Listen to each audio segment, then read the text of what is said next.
ഇതിനകത്ത് ഇപ്പോൾ പ്രതിയായിട്ട് നമ്മൾ അറസ്റ്റ് ചെയ്തിട്ടുള്ള ആൾക്കെതിരെ ഈ സ്ത്രീ നേരത്തെ ഒറ്റപ്പാലം പോലീസ് സ്റ്റേഷനിൽ ഒരു റേപ്പ് പ്ലസ് IT ആക്ട് ആയിട്ടൊരു കേസ് രജിസ്റ്റർ ചെയ്തു. അതിൽ 83 ദിവസം പോലീസ് അറസ്റ്റ് ചെയ്ത ആൾ റിമാൻഡിൽ കിടന്നതാണ്.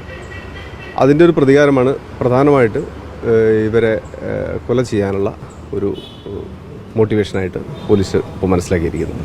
ഇവരെ പറഞ്ഞു പറ്റിക്കായിരുന്നോ ഈ ലോഡ്ജിലേക്ക് കൂട്ടിക്കൊണ്ടുവരുന്നത് എങ്ങനെയാണ്?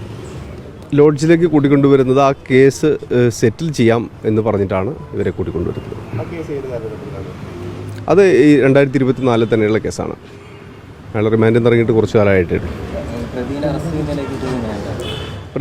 പ്രതി നിരന്തരമായിട്ട് പോലീസിന് പിടികൊടുക്കാതെ പോകാതിരിക്കാൻ വേണ്ടിയിട്ടുള്ള വിവിധ മെത്തേഡുകൾ ഉപയോഗിച്ചിരുന്നു. ഉദാഹരണത്തിന് നേരത്തെ കാറ് ഒറ്റപ്പാലത്ത് പാലക്കാട് ഉപേക്ഷിച്ച് പോയത്. അതിനുശേഷം അദ്ദേഹം ധരിച്ചിരുന്ന വസ്ത്രം അവിടെ നിന്ന് മാറുന്നു. നിരന്തരമായിട്ട് വസ്ത്രങ്ങൾ ഓരോ സ്ഥലത്തും മാറിക്കൊണ്ടേയിരിക്കുന്നുണ്ട്. പ്രത്യേകിച്ചും ഷർട്ടിൻ്റെ കളറോ മറ്റോ അങ്ങനെയുള്ള കാര്യങ്ങൾ ക്യാമറയുടെ ഇതിൽ നിന്ന് പോലീസ് മനസ്സിലാക്കാതിരിക്കാൻ വേണ്ടിയിട്ട്. മാത്രമല്ല നേരത്തെ ഇദ്ദേഹം ഉപയോഗിച്ചുകൊണ്ടിരുന്ന 4 നമ്പറുകൾ, പോലീസ് സ്ഥിരമായിട്ട് ഫോളോ ചെയ്തുകൊണ്ടിരിക്കുന്ന നമ്പറുകൾ, ഈ നമ്പറുകളെല്ലാം തന്നെ സ്വിച്ച് ഓഫ് ആയിരുന്നു. അതൊന്നും ഒരിക്കലും ഉപയോഗിക്കാതിരിക്കാൻ വേണ്ടിയിട്ട് പ്രത്യേകമായിട്ട് ശ്രദ്ധിച്ചിരുന്നു. പക്ഷേ ലാസ്റ്റ് സൈബർ സെല്ലിൻ്റെ സഹായത്തോടു കൂടി നമ്മൾ നിരന്തരമായിട്ട് ട്രാക്ക് ചെയ്യുന്ന സമയത്ത് ഗൗഡ ചൗഡ എന്ന പേരിലുള്ള ഒരു ദക്ഷിണ കന്നഡയിലെ ഒരാളുടെ പേരിലുള്ള ഒരു സിം ഇദ്ദേഹം ഉപയോഗിക്കുന്നതായിട്ട് മനസ്സിലായി. ആ സിമ്മിനെ ഫോളോ ചെയ്തുകൊണ്ടാണ് ഞങ്ങൾ പിന്നീട് ബാംഗ്ലൂരിലുണ്ടായിരുന്ന പാർട്ടി 2 പാർട്ടികളായിട്ട് ബാംഗ്ലൂരിൽ തന്നെ നേരത്തെ തമിഴ്നാട്ടിലും കേരളത്തിലും കർണാടകത്തിലുമായിട്ട് 3 പാർട്ടികളും പ്ലസ് നമ്മുടെ ബഹുമാനപ്പെട്ട സിറ്റി പോലീസ് കമ്മീഷണർ നേതൃത്വത്തിലുള്ള സൈബർ സെല്ലിൻ്റെ ടീമുമാണ് ഇത് ഫോളോ ചെയ്തുകൊണ്ടിരുന്നത്. അതിൽ 2 ടീം ബാംഗ്ലൂരിലേക്ക് പോയിരുന്നു. ആ ബാംഗ്ലൂരിൽ നിന്നുണ്ടായിരുന്ന ടീമിനെ പിന്നീട് തമിഴ്നാട്ടിലേക്ക് മാറ്റിയിട്ട് അവർ ട്രാക്ക് ചെയ്താണ് ഈ പ്രതിയിലേക്ക് എത്തിച്ചേരുന്നത്. ഈ ആസൂത്രണത്തിൽ വേറെ ആരെങ്കിലും പങ്കുണ്ടോ? ആർക്കെങ്കിലും പങ്കുണ്ടോ?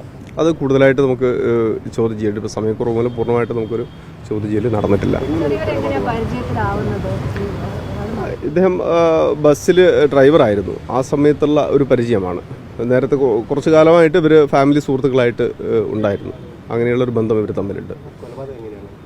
കൊലപാതകം നടത്തിയിരിക്കുന്നത് നമ്മുടെ ഈ സരോവരത്തിനടുത്തുള്ള ആ ലോഡ്ജിൽ വെച്ചിട്ട് 24-ാം തീയതി രാത്രി അവിടെ റൂം എടുക്കുകയും 25-ാം തീയതി ഇവർ ഈ കേസിനെ കുറിച്ചും മറ്റുമൊക്കെ സംസാരിച്ച് ഈ പ്രതി ആവശ്യപ്പെടുന്ന രീതിയിലേക്ക് പരാതിക്കാർ പോവില്ല എന്ന് മനസ്സിലാക്കിയതിൻ്റെ അടിസ്ഥാനത്തിൽ ഇവർ തമ്മിലൊരു തർക്കമുണ്ടാവുകയും ആ തർക്കത്തിൻ്റെ ഒടുവിൽ ശാരീരികമായിട്ട് ഈ സ്ത്രീയെ കൈകാര്യം ചെയ്യുമായിരുന്നു.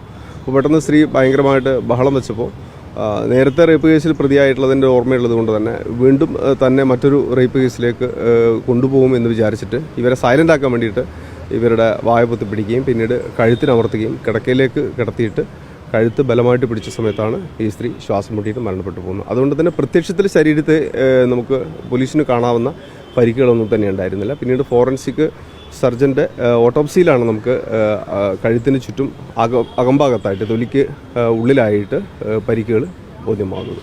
ഇപ്പോൾ തെളിവെടുപ്പുന്നുണ്ടോ? എങ്ങനെയാണ് തെളിവെടുപ്പ് ഇന്ന് നമുക്ക് പൂർത്തിയാവില്ല, സമയം മതിയാവില്ല. കസ്റ്റഡിയിൽ വാങ്ങും, പക്ഷേ ഇന്നും ആയില്ല. ചെറിയൊരു സാവകാശം ആവശ്യമുണ്ട്.